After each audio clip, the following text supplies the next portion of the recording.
విశాఖ జిల్లా మద్దెలపాలెంలోని కాకతీయ కన్వెన్షన్ లో కేంద్ర బడ్జెట్ 2026పై సమావేశం నిర్వహించారు. రాష్ట్రాల పనితీరు ఆధారంగా నిధుల కేటాయింపులో మార్పులు చేశారని కేంద్ర మంత్రి పెమ్మసాని చంద్రశేఖర్ అన్నారు.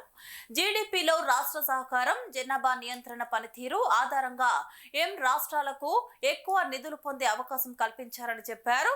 2004 నుంచి 2014 మధ్య మౌలిక సదుపాయాల కొరత, దార్శనికత లేని స్థితి నుంచి గత 12 ఏళ్లలో ప్రధాని మోదీ నాయకత్వంలో దేశం స్పష్టమైన దిశలో పనిచేస్తుందన్నారు.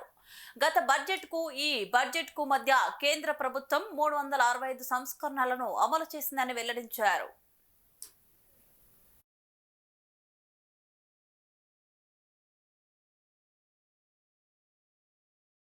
వరకు సక్సెస్ అయ్యాం. ఎలక్ట్రానిక్స్ లో ఈ రోజున మొబైల్ ఫోన్స్ ని హైయెస్ట్ గా ఎక్స్పోర్ట్, సెకండ్ హైయెస్ట్ కంట్రీ తీసుకొచ్చాం.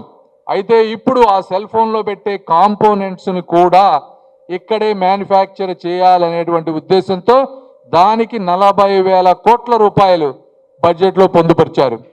ఈ విధంగా అదేవిధంగా అందులో కావాల్సినటువంటి కొత్త టెక్నాలజీ ఏవైతే వస్తా ఉన్నాయో, చిప్స్, వీటన్నిటిలో రేర్ ఎర్త్ మినరల్స్ కావాలి.